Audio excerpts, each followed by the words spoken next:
11절 말씀 보시겠습니다. 오늘 하나님 말씀 요한복음 12장 1절에서 11절 말씀입니다. 교독하겠습니다. 제가 먼저 1절 읽겠습니다. 유월절 엿새 전에 예수께서 베다니에 이르시니 이곳은 예수께서 죽은 자 가운데서 살리신 나사로가 있는 곳이라.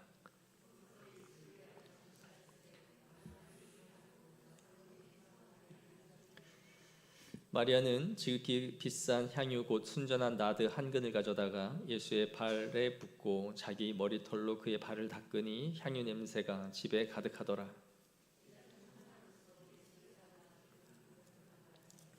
이 향유를 어찌하여 300데나리온에 팔아 가난한 자들에게 주지 아니하였느냐 하니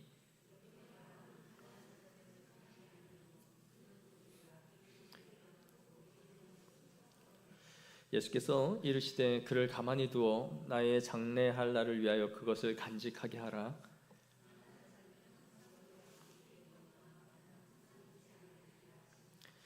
유대인의 큰 무리가 예수께서 여기 계신 줄을 알고 오니 이는 예수만 보기 위함이 아니요 죽은 자 가운데서 살리신 나사로도 보려 함이로라. 함께 읽겠습니다. 나사로 때문에 많은 유대인이 가서 예수를 믿음이로라. 아멘. 우리가 계속 요한복음 살펴보고 있는데 예수님이 나사로를 살리셨죠. 그리고 그로 인해서 이 대제사장과 바리새인들의 표적이 되었습니다. 이제 예수님은 이 지역에 거의 현상수배범과 같은 존재가 됐어요. 11장 55절에 보시면 유월절이 가까이 오고 있었고 많은 유대인들이 이 예루살렘으로 몰려오고 있었습니다. 사람들 사이에는 과연 이 유월절날 예수님이 오실까 하는 것이 큰 화두 가운데 하나였어요. 왜냐하면 57절에 보시면 대제사장들과 바리새인들이 누구든지 예수 있는 곳을 알거든 신고하여 잡게 하라라고 명령한 상태였기 때문입니다. 과연 예수님이 올까? 오면 우리가 이제 신고를 해야 되겠다라고 한 사람들이 있었던 거죠. 하지만 예수님도 이 사실을 알고 계셨고 54절에 말씀하는 것처럼 그러므로 예수께서 다시 유대인 가운데 드러나게 다니지 아니하시고 거기를 떠나 빈들 가까운 곳인 에브라임이라는 곳에 제자들과 함께 머물러 계셨습니다. 그분은 유월절날 자신의 죽음을 준비하시면서 그때를 위해서 지금 구별된 하나님의 어린 양과 같이 지금 빈들에 머물러 계신 것이죠. 그리고 오늘 이제 본문 12장 1절에 예수님께서 유월절 엿새 전에 다시 베다니로 올라가셨습니다. 이곳은 죽은 나사로를 살리신 곳이다 라고 말씀하고 있죠. 이 유월절은 예수님의 공생애의 마지막 유월절이에요. 그러니까 앞으로 엿새 후면 예수님은 이제 십자가의 처형을 앞두고 있는 시점입니다. 그런데 이곳에 베다니에 잔치가 있었다라고 했어요. 아마 이 죽은 나사로가 살아난 것에 대해서 잔치를 벌인 것으로 보여져요. 죽은 사람이 살아났으니 얼마나 기쁜 일이었겠습니까? 그러니까 이 마을에 큰 잔치였고 아마 이 마리아의 집에서 큰 잔치를 배설해서 이웃 주민들과 함께 축하를 나누었던 것 같아요. 그런데 2절에 보시면 요한은 이걸 뭐라고 말하냐면 거기서 예수를 위하여 잔치할세라고 되어 있어요. 이게 표면적으로 보면 다시 살아난 나사로를 위한 축하 잔치였을 텐데 요한은 이것을 예수를 위하여 잔치를 했다라고 말씀하고 있다라는 거죠. 왜냐? 그 중심에는 예수님이 이 잔치의 주인공이었다라는 거예요. 왜 그러느냐? 이후에 나오는 이야기를 보면 그 이유가 나오죠. 3절부터 이어지는 이야기는 우리가 잘 아는 마리아가 지극히 비싼 향유를 가지고 예수님께 부어드린 그 이야기가 나오기 때문입니다. 그러니까 살아난 것은 나사로지만 지금 이 잔치의 주인공이 예수님인 거예요. 이 여인은 우리가 아는 막달라 마리아가 아닙니다. 막달라 마리아도 향유를 부었다라는 기사가 나오죠. 누가복음 7장에 있습니다. 그런데 이 이야기는 다른 두 사건으로 봐요. 그러니까 향유를 부은 사건이 한 번은 막달라 마리아에 의해서 한 번은 마리아에 의해서 따로따로 일어난 사건이었다라고 보시면 됩니다. 오늘 본문에 이 순전한 나드 한근이라고 되어 있는데, 이 나드는 성전에 드려지는 향유, 그 기름의 주 원료, 성전에 드려지는 향수의 주 원료였다라고 해요. 당시 저렴한 이 나드는 약 한 100데나리온 정도였다고 합니다. 한 데나리온이 한 사람의 그 품삯이라는 것은 우리가 잘 알고 있죠. 오늘날 하루 일당 한 100만 원이 시간당 좀 넘죠. 그러면 뭐 한 8시간 일한다 치면 한 8만 원으로 잡았을 때에도 저렴한 나드는 약 800만 원 정도 했다라는 거예요. 그런데 이 순전한 나드는 당시 최고급 나드였습니다. 그리고 그 값을 오늘 본문에 300데나리온이었다라고 말해요. 그렇다면 한 사람의 1년의 연봉 정도에 해당하는 돈이었죠. 그러니까 우리로 말하면 거의 한 3천만 원 정도는 되는 값이었다라고 볼 수 있어요. 한 근이 약 327g 정도라고 하는데, 그냥 이 양을 봐서라도 한 사람에게 다 쓰기에는 매우 많은 양이었다라고 생각할 수 있습니다. 이 향유는 고대 사회에 아주 귀한 것이었기 때문에 일종의 그 금과 같은 저축, 비축 수단이었어요. 그래서 조금씩 돈을 모아서 이 향유를 사서 모았죠. 옥합 안에 이 향유가 들어가 있었던 겁니다. 그래서 시집 보내는 딸에게 이 향유를 모아서 집창금으로 줄 정도로, 어렵고 힘들 때에 이걸 가지고 네가 살아라 라고 친정 부모님이 딸에게 보내줄 정도로 귀한 것이 이 향유 옥합이었습니다. 이것을 이 향유를 옥합 안에 밀봉해서 가지고 있었는데, 그것을 지금 이 여인이 한 번에 다 깨뜨려서 부어버린 것이죠. 오늘 본문에는 발에 부었다라고 되어 있는데, 마태와 마가복음에는 머리에 부었다라고 되어 있어요. 아마 이 여인이 머리에 부은 그 향유가 흘러내려서 발끝까지 적셔 내려갔을 것이다라고 보입니다. 그리고 마리아는 자신의 머리로 예수님의 발을 씻겼습니다. 일반적으로 귀한 손님이 오면 머리에다가 향유를 기름을 붓는 일은 있었다고 해요. 하지만 향유를 전부를 부어버리는 일은 아주 극진한 방법으로 예수님을 섬기는 특별한 의미였던 것이죠. 이것이 왜 이렇게 의미가 있었는가? 마리아가 또 이렇게까지 과하게 예수님께 이 향유를 거의 1년치에 해당하는 값을, 노동의 값을 부을 만한 이유가 있었을까? 마리아는 현재 시시각각으로 다가오고 있는 예수님의 죽음을 직감하고 있었다라고 볼 수 있어요. 자신의 오라비를 살린 후에 이 유대 사회의 분위기가 급변하고 있다는 것을 여인은 피부로 느꼈을 겁니다. 그리고 공회에서 이미 예수님을 잡기로 결의를 했고, 누구든지 보는 자마다 예수님을 있는 위치를 알리라라고 했던 것이죠. 그리고 마리아는 예수님 곁에서 말씀을 듣는 연이었죠. 예수님은 자신의 사역이 막바지에 다다를수록 자신의 사역의 의미를 말씀하시기 시작하셨고, 죽음도 이야기하셨습니다. 그리고 자신이 곧 죽을 것이다 라는 것도 말씀하셨어요. 여러 번. 그분을 따르는 제자들조차도 예수님의 죽음을 두려워했고 그 죽음을 잘 이해하지 못했지만, 마리아는 예수님의 죽음이 점점 가까워오고 있구나라는 것을 직감했던 겁니다. 그리하여 마리아는 하나님의 아들 메시아로서 기름 부음을 받은 자의 합당한 존경과 그의 지위에 맞게 그의 머리에 기름을 부어 예수님의 장례를 지금 준비해 가고 있었던 것이죠. 그녀는 다시는 예수님을 볼 수 없다라는 것을 예감하고 있었던 것이고, 자신이 그동안 조금씩 모았던 이 향유를 한 번에 모두 다 깨뜨려서 예수님에 대한 자신의 사랑과 존경과 모든 애정을 담아서 그분을 위하여 쏟아 부었던 것이죠. 이제는 가면 다시 볼 수 없는 그 사랑하는 주님 앞에 내가 할 수 있는 유일한 것을 하고 있는 것입니다.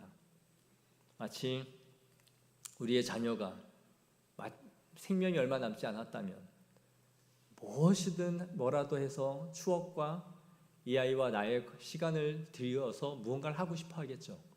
바로 이 마리아는 예수님과 남은 이 시간 안에서 내가 그분께 드릴 수 있는 최고의 존경과 사랑을 표현하기 위해서 자신의 전부의 향유를 깨뜨렸다라고 할 수 있는 것이죠. 예수님은 7절에 이 여인이 자신의 장례할 날을 위하여 한 것이다 라는 말씀을 통해서 그 의미를 우리에게 말씀해 주고 있는 것이죠. 이 말씀과 병행하는 본문 마태복음 26장 13절에 보시면 우리 한번 다 같이 읽어볼까요? 시작.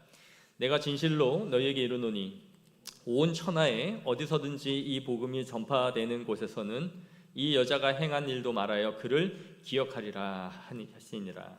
아멘. 마가복음 14장 9절에 또 같이 읽겠습니다. 시작. 내가 진실로 너희에게 이르노니 온 천하에 어디서든지 복음이 전파되는 곳에는 이 여자가 행한 일도 말하여 그를 기억하리라 하시니라. 아멘. 마태와 마가 이 두 복음서를 쓴 모든 저자들도 이 말을 반복하여 쓰고 있다라는 것이죠. 이게 굉장히 놀랍지 않습니까? 사람이 행한 것 가운데 복음과 함께 그것이 함께 증거될 만한 것으로 우리에게 말씀하신 것이 어디에 있습니까? 복음과 함께 같이 증거될 만한 것으로서 이 여인의 행위를 예수님이 높이 평가했다라는 것을 우리가 여기서 보게 되는 거예요. 솔로몬이 성전을 지어드렸는데도 어디서든지 솔로몬이 성전 지은 것에 대해서 역사가 기억하고 남기라라는 말씀이 없어요. 오히려 그가 그런 걸 할 때 하늘과 하늘이라도 나를 담을 수 없겠거늘 네가 나한테 성전을 지으려 하느냐라고 하셨죠. 근데 이 여인의 이 행위를 복음이 전해지는 곳마다 이 여인이 한 것도 함께 기억되게 하라라고 예수님이 하실 만큼 이 행위를 아주 고무적으로 지금 예수님이 말씀하셨다라는 거예요. 우리는 항상 그리스도만이 드러나야 된다라는 것을 알고 있고 그분의 뒤로 우리의 모든 사역이 감추어져야 한다라는 것을 알고 있습니다. 그렇습니다. 우리는 누구도 하나님께 무언가를 드림으로써 온 천하에 내 이름이 증거되고 후세에 남겨야 되겠다라는 마음으로 하지 않습니다. 하나님은 그러한 섬김들을 바리새인의 의와 함께 항상 말씀하셨어요. 그것은 바리새인들이 세우려고 했던 의지, 주님께 드린 마음이 아니다. 그들은 그래서 세상에서 문안받고 인사받고 존경받고 높임받는 것을 원했죠. 그것이 그들의 의였고 그래서 그들은 선을 행했던 자들이에요. 그리고 예수님은 이것을 매우 경멸히 여기셨어요. 너희가 바리새인의 의와 같아져서는 안 된다. 이런 예가 사도행전에 나오지 않습니까? 공명심과 자기 의를 위해서 섬긴 아나니와 삽비라의 사건이에요. 성경의 아나니와 삽비라는 자신의 땅을 팔죠. 그리고 그 땅을 판 돈을 사도에게 가지고 옵니다. 그리고 이게 전부입니다 라고 했어요. 교회에서 자신들의 한 행위가 이렇게 드러나길 원했던 거죠. 그리고 교회에서 자신이 영광을 받고 높임을 받고 싶었던 거예요. 이것이 전부냐라고 확인을 했을 때 그렇다라고 2번이나 거듭 말하죠. 이로 인해서 성령을 속인 행위로 인해 이들은 모두 다 부부가 죽임을 당합니다. 그런데 오늘 예수님은 오히려 이 여인을 기억하고 증거되게 하라라는 것이죠. 차이가 무엇일까요? 이 여인은 오직 예수님의 사역의 의미를 알고 있었고 그 예수님을 향한 마음으로 자신이 할 수 있는 최선의 삶을 주님 앞에 드렸던 것입니다. 그분만을 위한 이 여인의 삶을 예수님이 받고 계셨다라는 거예요. 무언가를 드렸다라는 것이 아니라 이후에 우리가 살펴보겠지만 이 여인은 예수님의 사역을 이해하고 있었던 거예요. 반면에 사도행전 9장에 나오는 도르가라는 여인이 있죠. 이 여인은 성경에 구제하는 일에 힘이 많았다라고 기록해요. 그런데 이 여인이 병에 걸려 죽자 온 성도들이 깊은 슬픔에 쌓입니다. 그러면서 베드로를 급히 데리고 와요. 베드로가 오자 너나 할 것 없이 전부 다 빼내 보인 것이 뭡니까? 이 여인이 지어준 겉옷과 속옷이었습니다. 이 여인의 사랑의 섬김이 온 교회 성도들에게 위로와 힘을 주었고 이 여인의 죽음이 깊은 슬픔을 가져다 줬던 거예요. 이 여인이 교회 안에서 그러한 섬김으로 살아왔다라는 것을 보여주는 대목이죠. 이 마리아에게는 어떤 공명심도 나의 행위가 사람들에게 가져올 어떤 효과를 기대한 것이 아니었다라는 거예요. 내가 이렇게 하면 보여지겠지, 이렇게 되겠지가 아니었죠. 오히려 이 여인이 한 행동은 사회에서 지탄받을 만한 행동이었어요. 왜냐하면 당시 유대 사회에서 여인이 공공장소에서 머리를 풀어 헤친다라는 것은 매우 수치스럽고 부적절한 행동으로 여겨졌기 때문이에요. 또한 누군가의 발을 씻긴다라는 것은 종이 하는 거예요. 노예들이나 이러한 행위를 하지 일반 사람들이 하는 행위가 아니었던 거죠. 더욱이 본문에서 보는 것처럼 가룟 유다는 이 여인을 비난했습니다. 낭비라고 보여질 만큼 이 여인의 행위가 아주 기괴해 보였던 거예요. 감히 이 사회에서 3천만 원이 되는 것을 한 번에 쏟아붓는다? 이거는 너무 비상식적인 일이었던 거죠. 그러니까 마리아가 남의 시선과 눈치, 그 사회적인 분위기를 생각했더라면 오히려 이 여인은 해서는 안 될 행동이었던 거죠. 마리아는 오직 존경하고 사랑하는 예수님께 자신의 전부를 드려 그분의 죽음을 준비하고 싶었던 겁니다. 그래서 예수님은 이 여인의 섬김을 기쁘게 받으셨고 복음이 증거되는 곳마다 이 여인의 한 행위조도 함께 증거되게 하라라고 말씀하셨어요. 저는 이런 성도들의 삶과 헌신은 온 교회와 후대에 귀감이 된다라고 생각하고 또 그런 성도들은 이 땅의 교회에 훨씬 많아져야 한다라고 생각합니다. 마리아의 이 섬김에 큰 의미가 있다면 그것은 적시성이라고 할 수 있어요. 적시성. 이때에 해야 하는 적시성. 이것이 매우 중요한 의미를 담고 있었던 거예요. 예수님이 죽고 나서 그때 예수님을 위해 향유를 깨뜨렸으면 좋았을 걸 하는 것은 아무 의미가 없는 거예요. 마리아는 예수님의 죽음을 앞에 두고 이 장례를 준비하고 있었던 겁니다. 우리 주님의 나라에 드리는 섬김을 저는 이 시대에도 하나님이 그렇게 보고 계신다라고 생각해요. 하나님은 그렇게 기억하십니다. 주님의 책에 우리의 모든 것을 담아 기록하시고 기억하셨다가 우리에게 그렇게 상급을 주실 겁니다. 그러나 그 섬김이 때가 아주 중요한 거예요. 섬김의 때와 시기가 얼마나 중요한가 하는 것을 이 본문이 우리에게 말씀해 주고 있는 것입니다. 작고 연약한 교회일수록 언제나 섬김의 손길은 곳곳에 필요하죠. 많은 곳에 주의 일을 할 사람들이 필요합니다.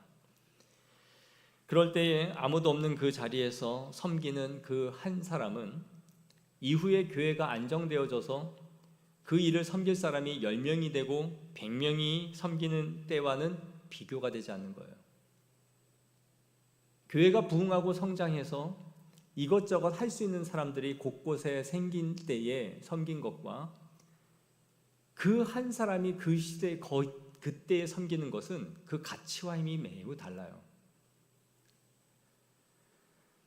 우리 주님도 이 한 여인의 삶을 드린 것에 대해서 복음과 함께 기억되기를 바랬던 것처럼 그 때를 놓치지 않고 섬긴 한 성도의 수고와 땀을 목회자와 교회는 반드시 잊지 않고 기억할 겁니다.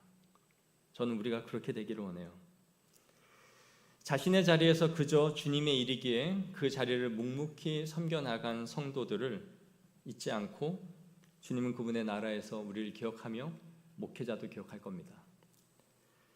제가 새벽마다 수많은 성도들을 항상 기억해요.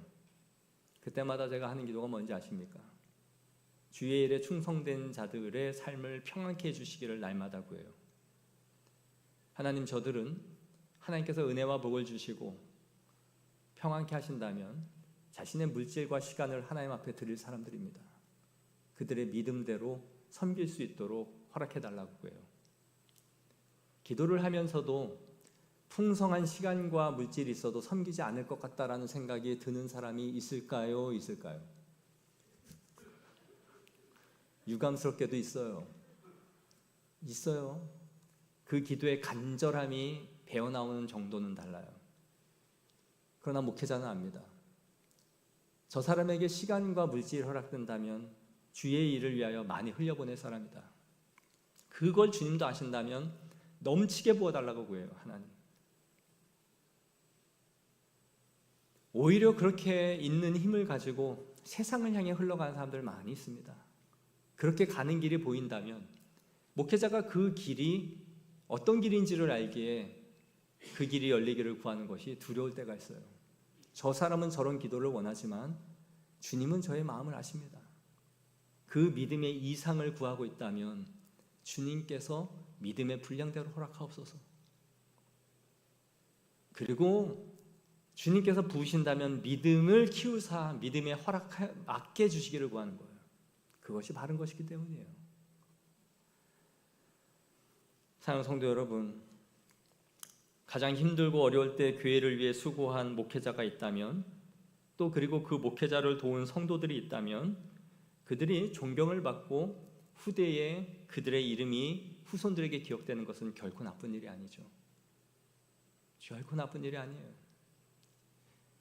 이전에는 교회가 건축한다 그러면 정말 많은 분들 자기 집 팔아 전세로 돌리고 교회 헌금했습니다. 오늘날 없죠. 없어요. 그거는 한 30년, 한두 세대 위로 올라가야 있을 만한 이름들이에요. 교회가 오히려 세워진 지 수십 년이 되었지만 그렇게 존경받는 목회자와 성도가 없다라는 것이 비극인 거예요. 그들이 의와 영광을 받는다? 아니죠. 오히려 몇 세대가 교회가 흘러갔음에도 불구하고 그렇게 기억될 만한 권사, 그렇게 기억될 만한 목사, 장로가 없다라는 것, 집사가 없다라는 것이 매우 슬프고 서글픈 거예요. 교회는 가끔 큰 교회들이 건축하고 어떤 교회에 들어가면 그 박물관 같이 교회 역사를 넣어놓은 곳들이 있죠. 10년 전 건축한 거, 20년 전 상가에서 시작한 거, 이런 게 쭉 있어요. 보면 마음이 뭉클해요. 얼마나 많은 성도가 저기에 눈물과 피와 물질을 섬겨와서 여기까지 왔을까? 그러면서 몇 대의 장로, 장님, 몇 대의 안수집사, 온 기록들이 쭉 있는 걸 봐요. 참으로 영광스러운 이름이다. 참으로 귀한 이름들이다. 그들이 있었기 때문에 이 후손들이 이렇게 좋은 예배당에서 예배를 드리고 복을과 은혜를 누리고 있구나. 사랑하는 성도 여러분, 흘러가는 이 역사와 함께 도르가와 같은 여인, 바나바와 같은 지도자, 마리아와 같은 성도들이 많아지기를 축복합니다. 제발 축복합니다. 이 여인의 옥합이 이 방 전체를 향기로 가득 채웠다라고 성경은 기록해요. 저는 개인적으로 향수를 참 좋아하는 사람인데 좋은 향수를 맡으면 기분이 좋아지지 않습니까? 그리고 그 방 안에 얼마나 좋은 향으로 가득해집니까? 이 온 집이 이 여인이 깨뜨린 향수로 모든 사람들이 맡으면서 즐거워했을 거예요. 진정한 예수의 향기가 이 여인에게서 뿜어져 나왔던 겁니다.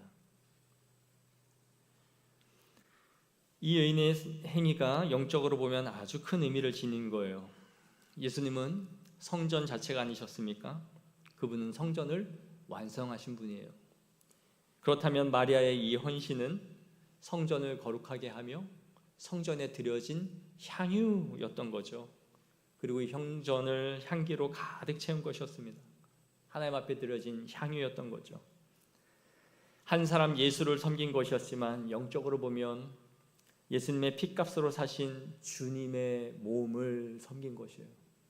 교회를 아름답게 섬긴 이 여인의 삶을 주님께서는 후대에 모두가 기억하게 하라라는 거예요.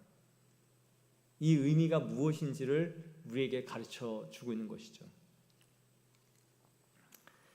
모두 악착같이 자신의 것을 위해 살아가는 이 시대 속에서 이런 진주 같은 성도들이 언제나 필요한 법입니다. 우리 주님께 이것저것 다 떼놓고 주님 앞에 남는 시간 드리고 그렇게 드리는 삶을 하나님이 받기를 원하시는 것이 아니죠. 내 삶에 항상 주님은 우선시 되기를 원해요. 이것은 우리 주님의 이기적인 것일 수도 있어요.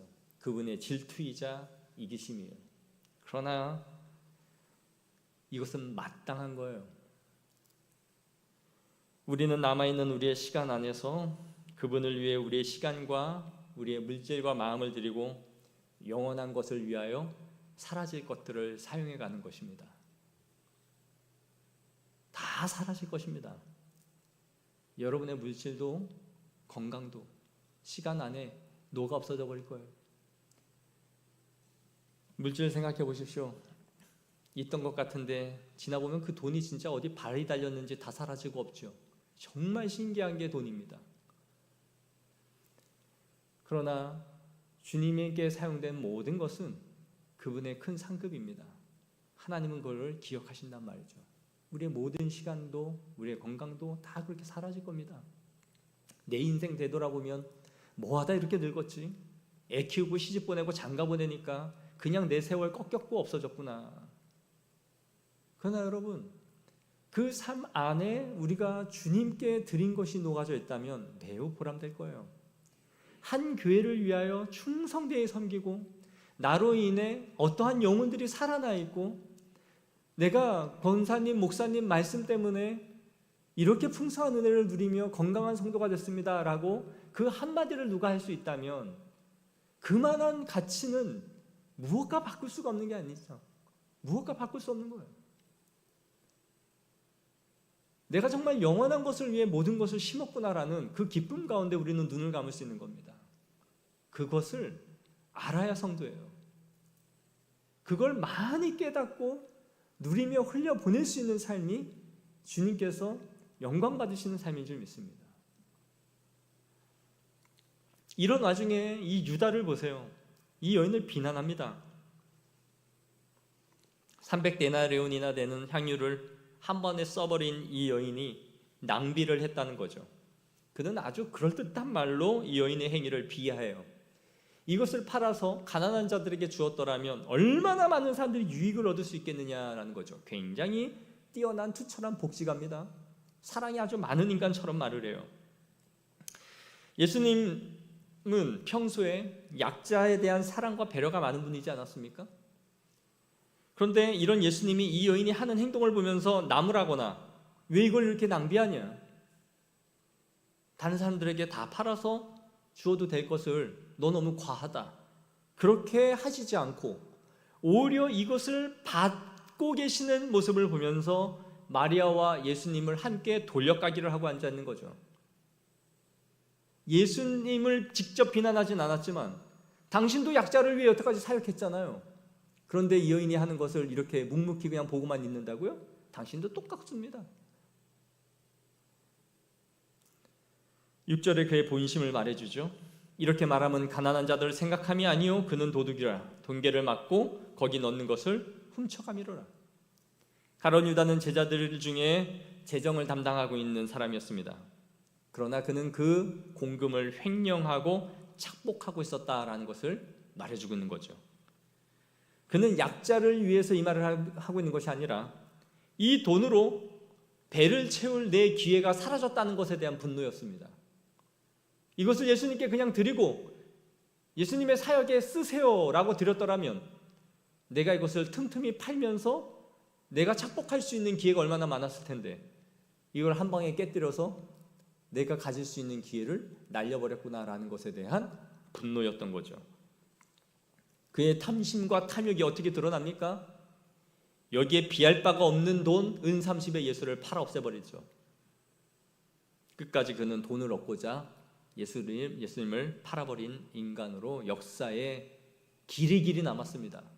한 여인은 주님 앞에 드린 헌신으로 증거되게 했다면 가룟 유다는 평생에 남을 예수님을 판 인간으로 불명예를 안게 된 거죠. 마리아와 가룟 유다의 이런 차이는 도대체 어디서 오는 것일까요? 첫째, 그는 예수님의 메시아 되심을 보지 못했기 때문이에요. 한낱 인간에게 300데나리온이나 되는 가치를 수천만 원을 쏟아붓는다라는 것은 너무 과분하고 아까운 일이다라는 거죠. 한낱 인간에 불과했던 예수였던 거예요. 메시아가 아닌 거죠. 둘째, 그는 예수님을 사랑하지 않았기 때문입니다. 그는 곧 예수를 팔 계획을 세웠죠. 그러므로 예수님은 자신의 효용가치, 이용가치일 뿐 그분에게 자신의 삶을 내어드릴 수는 없었던 거예요. 그분을 충분히 이용할 효용가치였던 것뿐입니다. 예수님을 이용하여 나의 배를 채우는데 사용할 도구에 지나지 않았던 거죠. 그는 예수님을 사랑의 대상이 아닌 가치로만 여긴 거예요. 셋째, 그는 예수님의 사역의 의미를 전혀 깨닫지 못했습니다. 2년 반 이상 예수님과 동행하며 제자로 쫓아다녔지만 예수님이 세상 죄를 지고 갈 하나님의 어린 양으로서의 감당해야 할 그 사역을 보지 못하고 있었다라는 거예요. 우리도 마찬가지입니다. 이 세상에서 더 얻고 더 누리고 즐길 수 있는 이 세상에서 누가 하나님의 일을 할 수 있을까요?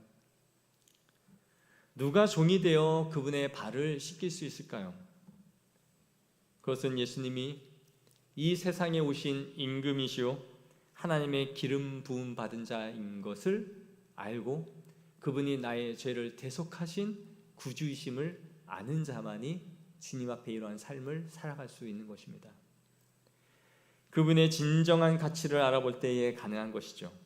이것을 모르는 사람의 눈에는 이 모든 것이 낭비인 거예요. 하나님 앞에 드리는 11조가 낭비요, 하나님 앞에 드리는 헌금도 낭비요, 드리는 시간과 모든 것도 낭비요. 왜 교회 가서 그런 짓을 하고 있냐? 왜 하나님 앞에 그렇게 드리고 있냐? 모든 것이 나에게 오는 효용의 가치로 금전적으로 환산할 때만이 돈 되는 것만 하는 거죠. 가룟 유다에게는 모든 것이 낭비였던 겁니다. 예수님에 대한 가치를 볼 수 없었기 때문에 내 모든 보화를 다 팔아, 내 가산을 다 팔아 한마디게 되는 진주의 땅이 있는 묻힌 그 땅을 살 수 없는 것이죠. 하지만 마리아에게는 항상 주님 앞에 부족함을 느꼈을 겁니다. 그 이상으로 자신이 향유옥합을 갖고 있었다면 이 여인은 다 깨뜨렸을 거예요. 그 향유옥합이 2개, 3개, 4개였다 할지라도 이 여인은 다 깨버렸을 겁니다. 온몸을 적실 만큼 예수님께 부어드렸을 거예요. 왜냐? 이 여인은 예수님을 사랑했기 때문이죠. 예수님에 대한 사랑이 메마를수록 우리는 주님께 우리의 삶을 드리지 못합니다. 시간이나 물질이나 나의 삶의 그 어떤 일부라도 기꺼운 마음으로 예수님께 내어드리지 못하는 것은 예수님에 대한 사랑이 없기 때문이에요.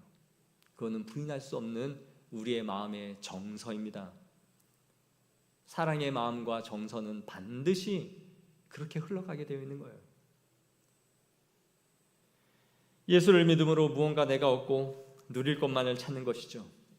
존 F 케네디 대통령이 한 말이 있지 않습니까? 국가가 나를 위해 무엇을 해줄 것인가를 생각하지 말고 내가 국가를 위해 무엇을 할 것인가를 생각하라. 하나님이 나를 위해 무엇을 좀 해줄 것인가 하는 것으로 내 사랑을 확인하려 하지 말고 내가 주님의 나라와 의를 위하여 내 삶을 어떻게 주님 앞에 드릴 수 있을 것인가를 생각하십시오. 그것이 이 마리아가 하나님 앞에 드린 생각이었던 것입니다. 하나님은 그들의 삶을 기억하시고 그들의 모든 삶의 필요를 채워 하나님의 나라를 이루어 가고자 하는 그들의 삶을 복되게 하실 것입니다. 반드시 그렇게 하실 것입니다. 여러분이 아니어도 우리가 아니어도, 제가 아니어도 하나님은 이 교회를 위한 모든 필요한 물질들을, 사람들을 세워 가실 것입니다. 우리가 그 앞에 헌신하지 않는다면, 우리를 뽑아 다른 곳에 던져 놓고서라도 하나님은 그들의 누군가를 세워 이 교회를 복되게 하실 것입니다. 하나님은 사람을 없이도 일을 하시지만 사람을 통해서 일하시죠. 우리가 그 일을 거부하고 순종하지 않고 게으르다면 순종하여 하나님 앞에 헌신된 자들을 세워 그들에게 복의 초석을 삼아 가실 것입니다. 그러나 우리는 그렇게 밀려나는 인생이 돼서는 안 되죠. 얼마나 억울합니까? 하나님의 영광의 자리에 우리를 앉혀 달라라고 구하며 걸어가야 할 우리가, 누군가가 우리의 촛대를 돌려 하나님이 우리의 촛대를 다른 자에게 넘겨놓는다는 것은 빼앗길 수 없는 거죠. 그럴 수는 없는 겁니다. 그럴 마음이 있습니까? 천국은 침노하는 자의 것이다. 얼마나 강력한 외침입니까? 천국은 침노하는 자의 것이다. 내가 그것을 쟁취하고 얻기 위하여 달려간다는 거예요. 내가 다 얻었다함도 아니요, 이루었다함도 아니다. 그러나 나는 여호와의 표대를 향하여 달려가노라. 그 표대를 세워놓고 걸어가는 것이에요. 그 누구도 이 영광된 자리를 빼앗지 못하도록 하십시오. 내가 섬김의 자리, 주님 앞에 드리고자 하는 자리를 게으르고 낙심하여 밀려나는 일이 없어야 돼요. 예수님을 섬길 기회는 절대로 우리에게 많이 있지 않습니다. 이 유다의 비난에 대해서 예수님은 가난한 자들은 너희와 항상 함께 있거니와 난 너희와 항상 함께 있지 않다라고 말씀하세요. 신명기 15장 11절의 말씀을 인용하시면서 가난한 자들은 너희 곁에 늘 함께 머물러 있다라는 것이죠. 예수님은 가난한 자를 구제하는 것과 자신을 지금 섬기는 이 기회를 구분해서 말씀하고 있다는 것을 주목해 봐야 됩니다. 분명히 가난한 자를 섬기는 것도 곧 나에게 한 것이다 라고 말씀하신 예수님께서 지금 이 시점에서는 확실한 구분을 하고 있는 거예요. 이것은 마리아의 섬김이 예수님의 구속사 가운데 아주 특별한 시기에 있음을 이 여인이 인식했다라는 거예요. 예수님의 공생애는 바로 이때, 이 시간이 지나면 끝이 나는 시간이 다가오고 있기 때문이에요. 영적으로는 우리와 늘 함께 하실 것이지만 육체로 우리와 함께 있는 이 공생애는 단 6일밖에 남지 않은 이 시기였던 거죠. 사랑하는 성도 여러분, 우리의 섬김은 우리의 목숨이 끝나는 그날까지 평생 있는 기회가 아니라 지금만이 의미가 있는 섬김의 기회가 있는 겁니다. 지금 해야 되는 섬김의 자리가 있는 겁니다. 그것을 알고 성령의 예민함에 반응해야 돼요. 우리가 일평생 주님을 섬긴다 생각하면 얼마나 나태해집니까? 아직도 20, 30년이 남은 것 같고 아직도 할 게 많으니 언제 섬겨도 섬기겠다라는 생각밖에 들지 않죠. 그러나 적시에 하나님이 지금 원하시는 자리, 정위라고 제가 말씀드렸죠. 발을 정자의 그 위치에, 자리 위, 우리가 있기를 원하시는 그 자리에 있을 때 하나님은 그 섬김을 기쁘게 받으시는 거예요. 마리아의 섬김은 그런 섬김이었던 것입니다. 내가 언제 깨뜨려야 될지를 인식하고 있었던 거죠. 마리아는 이 기회를 놓치지 않았던 것입니다. 그분의 생애의 공생애의 클라이막스를 향해 걸어가고 있는 이 예수님의 죽음의 카운트다운 속에서 이 여인은 그 때를 지금 알고 준비했다라는 것에 예수님은 정확하게 보고 있는 이 여인을 높이 평가하고 받으셨던 것이죠. 우리는 마리아처럼 예수님의 죽으심을 준비할 기회는 없습니다. 그러나 예수님의 오실 길을 준비하는 영광의 대로를 놓는 사람들인 줄 믿습니다. 우리는 예수님의 오실 길을 이제부터 준비하는 자들이에요. 그 기회는 계속되지 않습니다. 주님이 오시는 날 우리의 깨뜨린 향유 옥합, 온 교회에 날린 예수님의 그 향기, 우리의 섬김을 주님께서는 기쁘시게 흠양하실 것이고 말할 수 없는 위로와 풍성한 충만함으로 이 세상에서 견줄 수 없는 은혜로 여러분의 머리 위에 화관을 씌워주실 것을 축복합니다. 우리 이름을 불러 단상에 높이 들려 착하고 충성된 종아, 너의 온 삶을 깨뜨려 나에게 드린 것에 대해서 내가 기뻐 받았다라는 그 한마디가 우리의 모든 인생의 서러움을 씻어내는 영광을 가져다 줄 줄 믿습니다. 기도하겠습니다.